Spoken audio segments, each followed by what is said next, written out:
Hey, what's up, Masters? We are here today with Lisa McLeod. Lisa, how are you today? I am excellent. All right, good, excellent.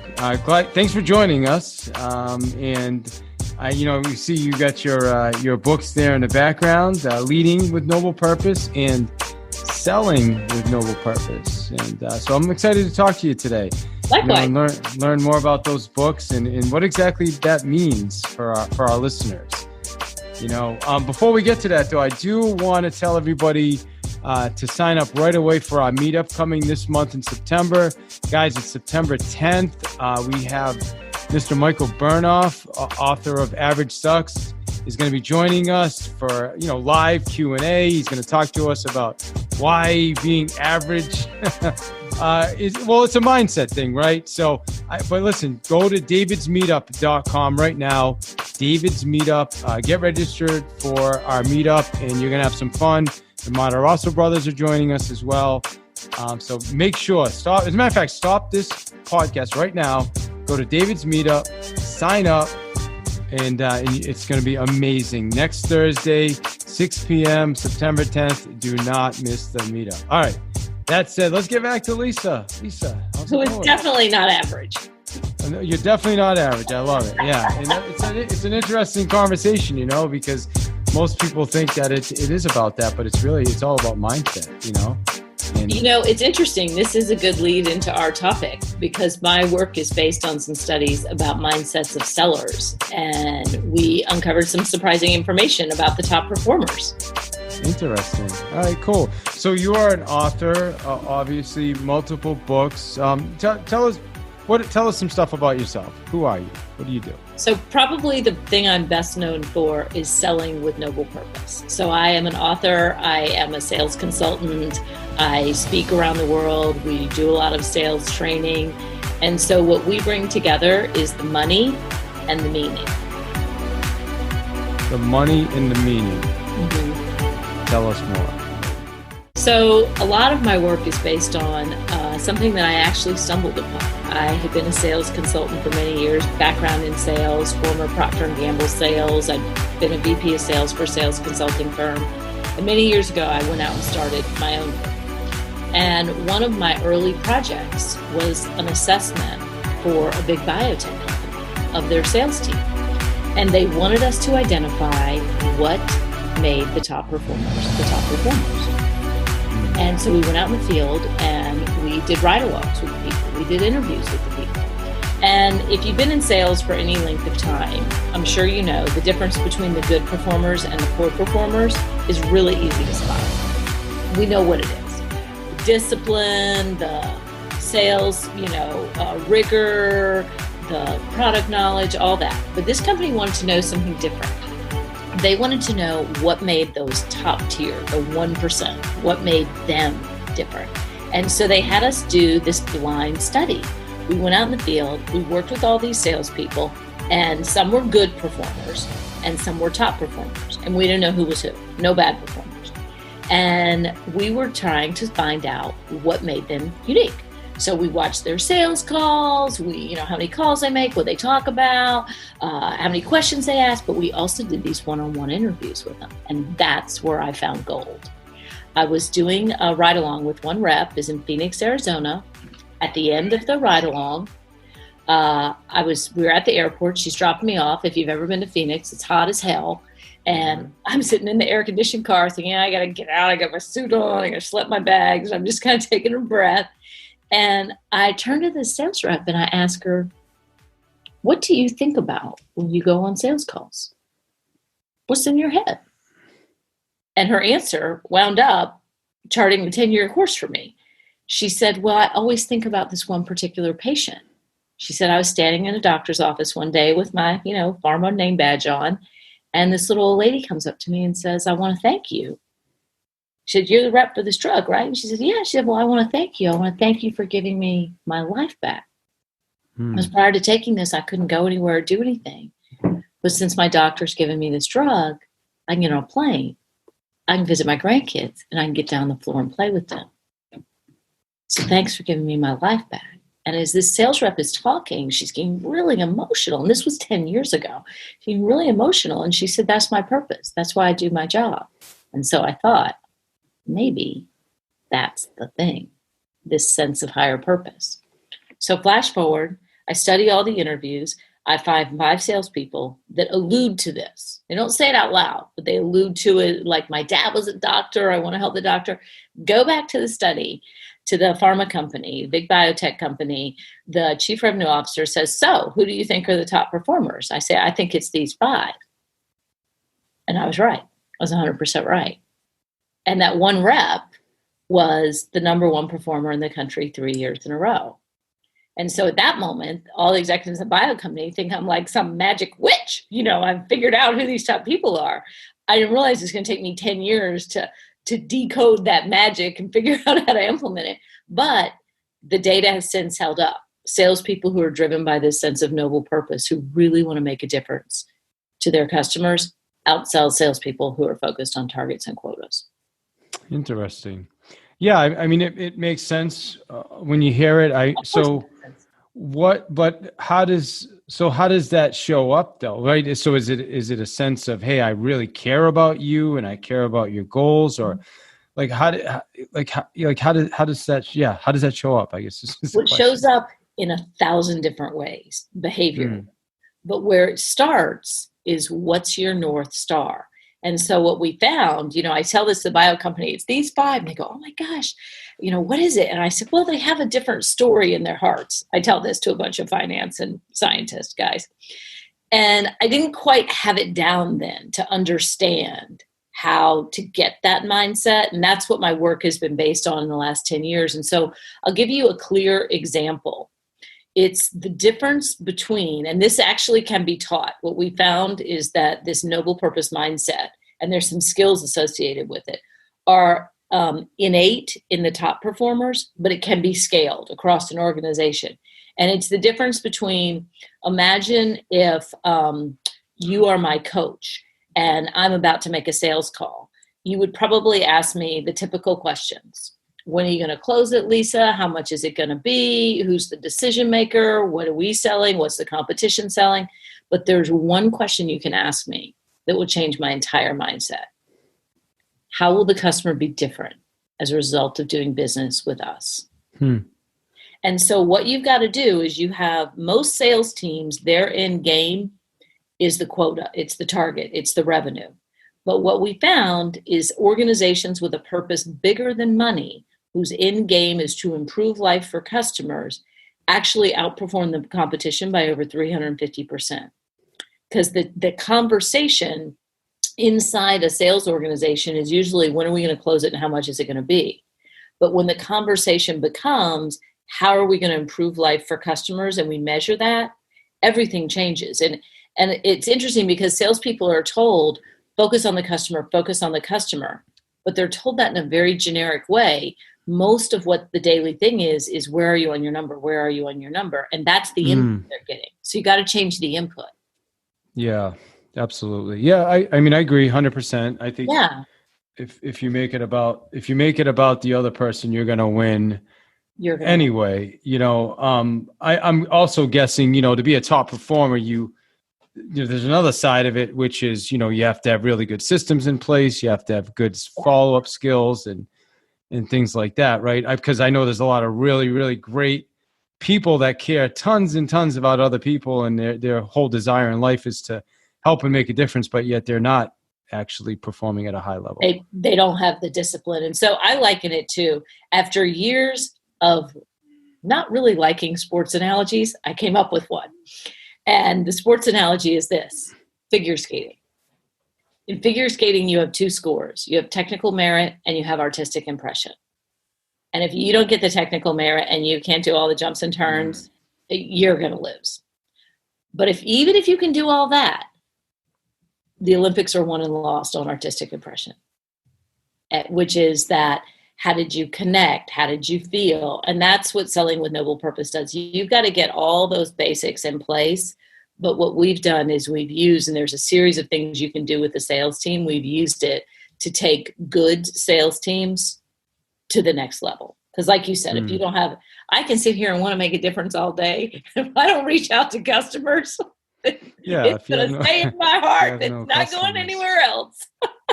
Yeah. Amen. If you don't have customers, then, so let me ask you this. I mean, we're post-COVID, or I wouldn't say post-COVID yet. We're hopefully getting there. But people are coming out, right? Where things are opening up again. People, I'm still highly in the trenches, deep in the trenches with sales. A lot of disruption, a lot of changes.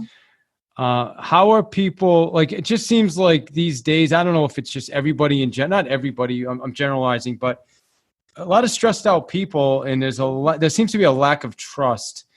Absolutely. All around, right? And I don't know if it took me a long time to get that out, but that's what it seems like I'm dealing with a lot more than normal. Like, you go into it with the intention of, I just really want to help this person, but it seems a lot more challenging to build people's trust. Is that?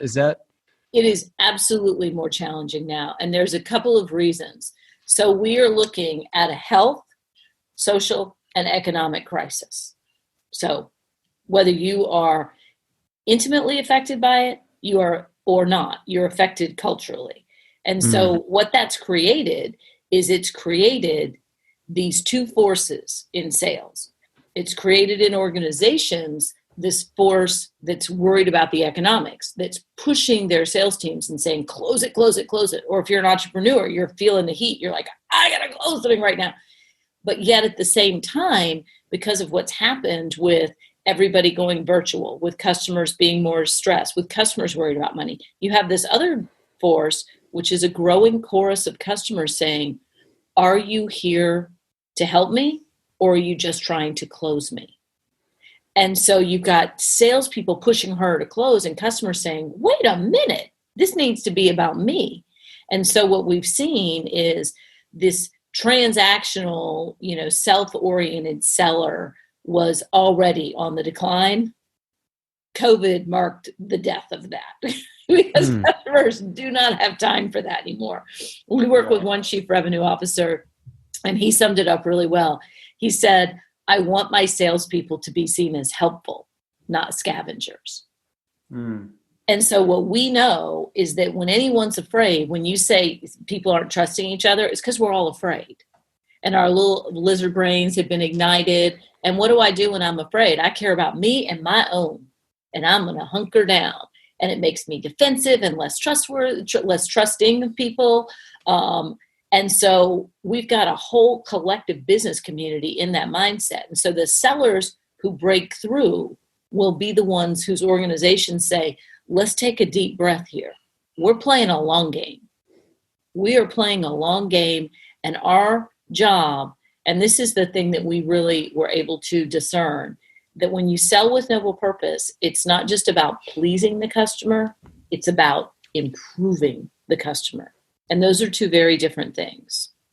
And the organizations that are playing a long game that say, we're going to improve the lives of our customers, we're going to improve our customers' businesses, you can see it in everything that they do. They are creating a different relationship. And the opportunity now in this spot where customers are less trusting, where it's hard to get through, where you have to do it all on Zoom, and you don't have all the little niceties of shaking hands and everything. There is a greater opportunity to differentiate in this space, for the better or for the worse. Yeah. And what would you say for people listening to this right now are a couple of those, what would be like one or two strategies in order to differentiate or to be different, right? Like, so get somebody to put their guard down. I mean, even before COVID, I think people still, your book's selling with a noble purpose. When a lot of people think of sales as like, oh, sales, hold on, they're trying to sell me something, right? I mean, I have a book, the Sales Playbook. It's similar. Yep. So when people hear salesperson, hey, masters, I want you to go right now. Listen, give me 45 seconds. Be patient. Hey, I heard something recently that the biggest challenge to people's peace of mind is restlessness. And trust me, I deal with it myself. However, here's what I want you to do. I want you to go register right now for David's Meetup. That's all you need to do is go to davidsmeetup.com and get registered, because we have Mr. Michael Burnoff coming September 10th. And the guy is amazing. You really want to be on this meetup. You're going to get to ask questions, engage with him. It's amazing. Even if you're the type of person that never asks a question, it doesn't matter. You're going to have the opportunity to be on a live session with a multimillionaire, New York Times bestselling author. It's just fantastic. And the Matarazzo brothers, David and Art Matarazzo, are going to be my co-hosts, so we're going to have a lot of fun. So if you're on last month's meetup, this is actually going to be plus that. Well, you know what? It's going to be amazing as well, and even more amazing because we're adding another rock star to the mix. So super excited. Be there. Go to davidsmeetup.com. Get registered right now. That may have been more than 45 seconds. And they almost put up, not everybody, but a lot of people put up the wall.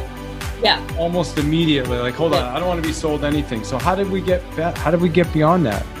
Well, the thing that's crazy about sales is it's one of the few professions where we let the people who do it badly define the entire profession.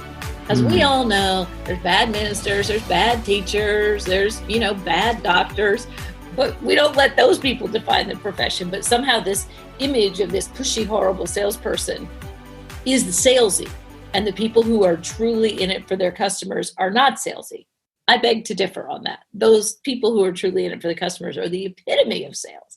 And so one of the things that you can do is, the first thing you've got to do is, my dad always says, you got to get your mind right. So if you've got, and I wrote, this is actually, and I'll hold it up to promo the book. This is the second edition of Selling with Noble Purpose. And it's based on the stories and implementation that we did with over 24 companies. It's got a lot of really good examples. But when I first wrote Selling with Noble Purpose, the first edition, I was broke. It was in the middle of the recession. And so I had that close it thing in my mind. And so a lot of why I wrote it was for me. So I'll tell you what you do. If you're sitting here thinking, oh my gosh, I'm worried about my commission, I'm worried about my business, I want to be nice, but my boss has got his, thumb on my neck, close it. So you got to get your mind right. And there's 3 questions that you can ask yourself to quiet your lizard brain, get your mind right. How do you make a difference to your customers? Mm-hmm. And you got to answer this really robustly. Not, well, we've got great products. No. How do you impact the lives and businesses of your customers? Do you make it easier for them to do your work? In our case, we build pride, and we also help people make more money, which is really important in today's time. But really think, how do I make a difference? Then the second thing you want to think of is, how do I do it differently than my competition? And that can be anything. You might have a product feature that's different. Let's be honest, probably not. And if you do, in 3 months, your competition's going to have it. Instead, you want to think, how do I do it differently? Am I more insightful? Am I kinder? Do I listen longer? And then the third thing you want to think is, on your best day, what do you love about your job? On your best day. And if you're like most people, when you think, what were some of my best days? Your mind will go to the days when your customer said, that was amazing. Oh my gosh, we're so excited about this. So that's the story that you start with. So you got to get that story, write it down, get it clear. That becomes your story. Doesn't matter what your boss is doing. Doesn't matter whether you have a mortgage to pay. And that's what I did for myself when I was broke and had 2 kids to put through college. So you get that story in your head. And then before every sales interaction you make, you want to breathe, quiet your lizard brain, and you want to think, I'm here to make a difference. How can I help this customer? How will this customer be different as a result of doing business with me? And if you can get your head there into that space, even temporarily for the opening of your sales call, that'll take you to a different space. Because what we've seen is when you start asking, how will the customer be different? You'll go, well, I don't know. Maybe I could help them improve their efficiency. Oh, I need to know more about their efficiency. It'll point you, that train of thought. It'll be obvious what you know, what you need to know, and it'll keep you from that, buy from me, mine's the best. Yeah. Because that is so off-putting. Yeah, those are great questions. I love those questions. I wrote them all down. I've been taking notes, by the way. So I see you take notes. We call them. Yeah. And I would be remiss if I didn't say they're in the book. And we walk you through the whole thing. Because one of the things I wanted to do in the book, I consult with a lot of major firms, but I am also an entrepreneur at heart. So I wanted to write the book in such a way that a small business or an individual entrepreneur, individual seller could take it and implement it on their own. I want to go to the second question. How do you do it differently? So that is something we're dealing with in the real estate world right now. Mm-hmm. Similar to, I would say another industry that went through this was travel industry. Yep. Years ago, 20 years ago, most people don't even remember this. Well, actually, I shouldn't say that. A lot of the real estate agents don't now because a lot of younger ones coming in, but you used to go sit down with a travel agent if you want to book a vacation. Mm-hmm. Now you go to Expedia. Right. There's still travel agents, but it's completely different. Yep. A lot of people think now, they see ads for, 1% listing, work with us, we'll give you 2% back. So a lot of people do now expect you to either work for less or they don't see any difference. Like if I'm talking to someone, they don't really know me. Their mind is, he's just a real estate agent, just like every other real estate. They all do the exact same thing. So how do you, I guess, get people to understand that you're different, that we're not all the same? Well, it's interesting you mentioned travel agents. One of our biggest clients was the world's largest travel agency, Flight Center. And what happened, it used to be the only way to book an airline ticket was with a travel agent. And I'm old, so I remember that. And I remember the travel agents coming to our office to deliver the tickets. Yeah. I used to sit down with one. I used to go meet with her. The younger ones, the crowd, it was this paper thing. You put it in your pocket. You showed it, but that's all gone. But what I will tell you, though, is there was a group of travel agents who not only survived, but are doing very, very well now. And the reason that they're doing well now is it's not the massive numbers of agents that there used to be, but the industry contracted and the people who survived were the people who provided differentiated service. The people so I'll give you a really clear example and then we'll translate it to real estate. So one of our clients is a company called Flight Center. They're out of Australia, but they're global.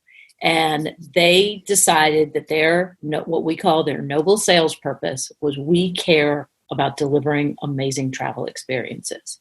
And so what their team decided was at every interaction, those words, care, we have to show that we care more than others. We have to deliver better. We have to identify from the customer what they think is amazing. And so translate that to real estate. One of the things that I've noticed, I live in a kind of a resorty kind of area. I live out on a lake. And in a lot of areas like that, real estate's big. A lot of people in real estate. And what I've noticed is there's a lot of people in real estate everywhere. That's true. You know what? I probably just noticed it when I moved out. Yeah. It's all good. Here's what I noticed. And you know why I noticed it? Because I was buying a house and choosing an agent and all that. Sure. And what I noticed was that not that many of the agents talked about me.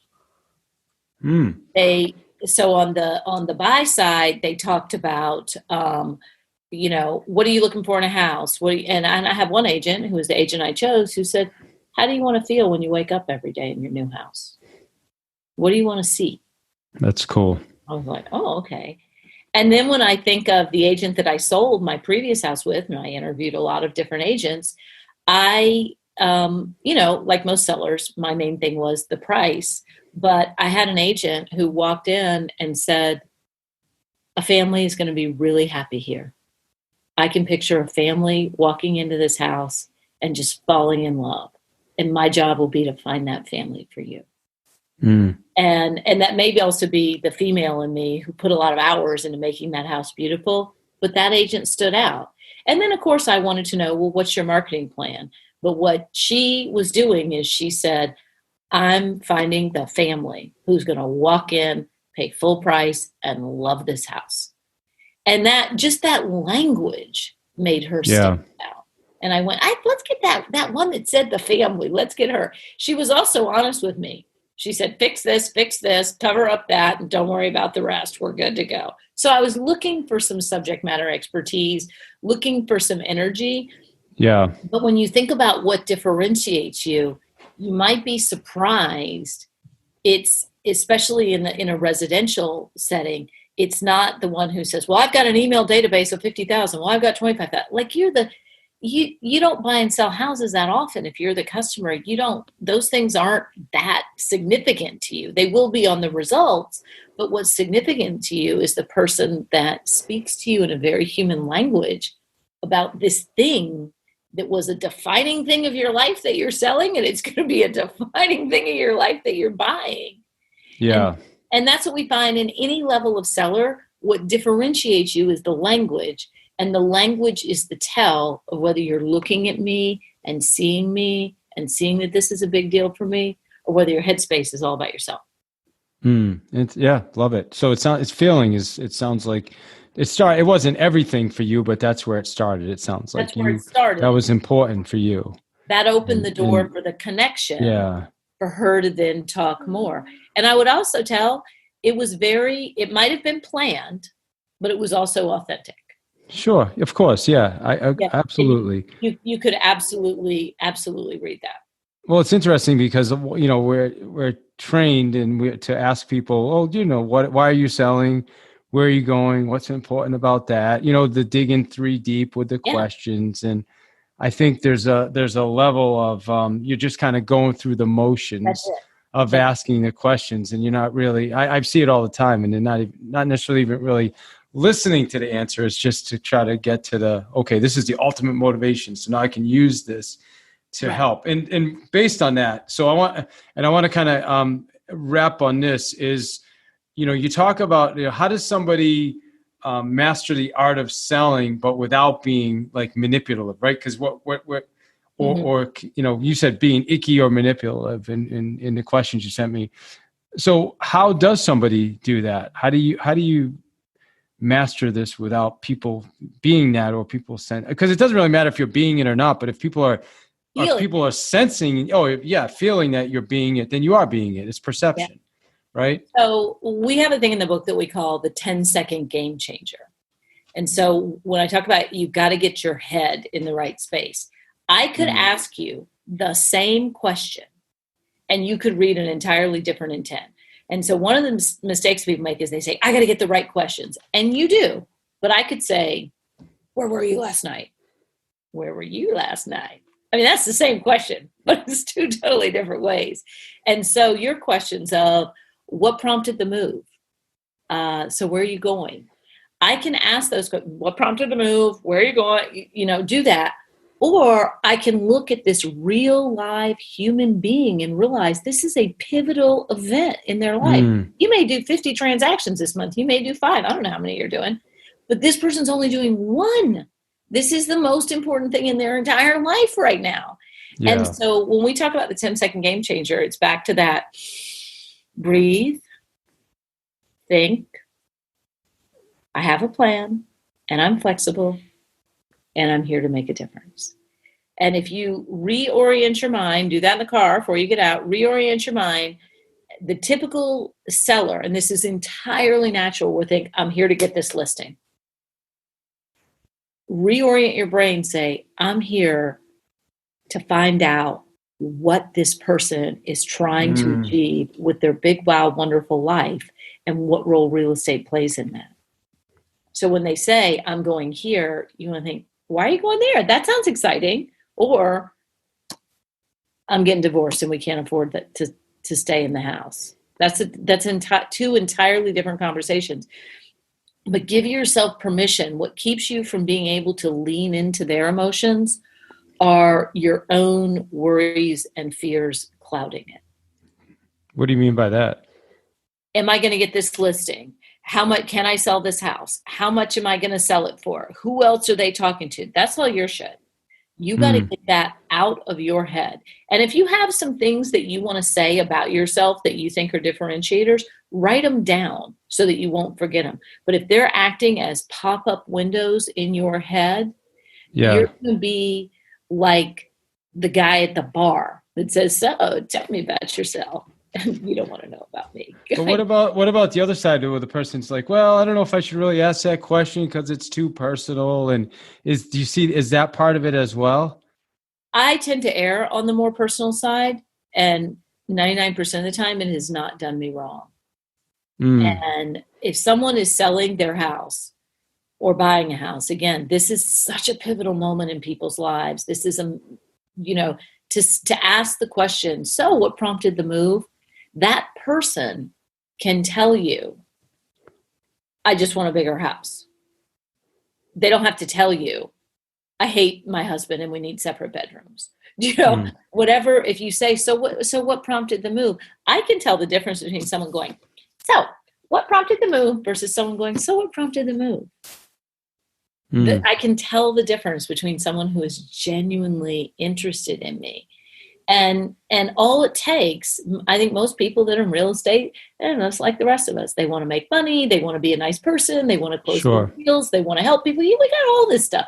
So all you got to do before you go and do an interaction is quiet your agenda and have the confidence. One of the things that we identified when we wrote Selling with Noble Purpose, we researched, and there were several habits of top performing salespeople. And one of the surprising ones was the top performers had the ability to sit with uncertainty. They weren't overly attached to an outcome. That made them calm and receptive to what showed up. So it's a big deal. Amen. Yeah, that's a big one. All right, awesome. It's funny. I have an appointment today with somebody I know. I've known them for years, older couple, and we've been talking for a while. Though they just bought the house 5 years ago. They love their house. It's a new house, but the wife can't really go up and down stairs anymore. So they need a single level house. And I've been sending them stuff, and they're saying, I don't know. It's your conversation making me think more about the whole situation, because Barbara is being stubborn, and she's the one who can't go up and down the stairs, and she doesn't really want to sell till next spring. But Ed's like, we got to get out of here. No, why she didn't want to sell? Why? That's a good question. I'm meeting with him this afternoon, so I'm going to sit down with him and just really come from a place of, like you talked about, what is it really? What's most important to them about this? Because I'm going over like, hey, I can help them sell, and they'll buy something on the other side. Obviously, I want to help them, and I know they need the help, but I think I got to really figure out to them, like, you're right. Why doesn't she want to do this now? Like, what's preventing her? Doesn't. Yeah. Because when I say I can't go up and down stairs, I'm officially old. And I want to put that off for another year. So if I was going into that situation, I would say, it's probably going to be hard to give up this house. What would something better look like for you?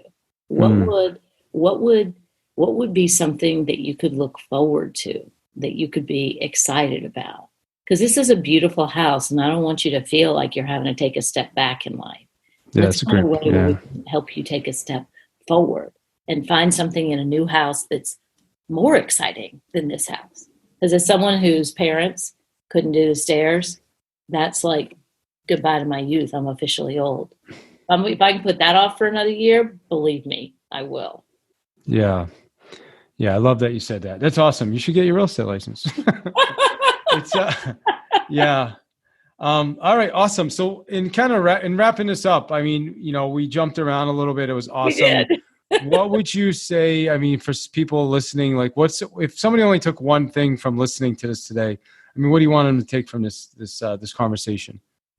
The number one thing that I want people to take away, whether you're running an entire organization or you are a single seller, is when you point yourself towards a noble purpose bigger than money, when you decide that you're here to make a difference for your clients, 3 things will happen. Number 1, you will become more emotionally compelling. Number 2, you will experience more happiness at work. And number 3, you will make more money. All right. Awesome. Well, hey, I just want to say thank you for your time. And how do people get in touch with you? Sellingwithnoblepurpose.com. And we've got an assessment on our site. You can take it and see how you stack up. Are you transactional? Are you a noble purpose seller? And I would love for people to buy the new book. Awesome. All right. Well, hey, thank you for your time. Super appreciate it. Yeah.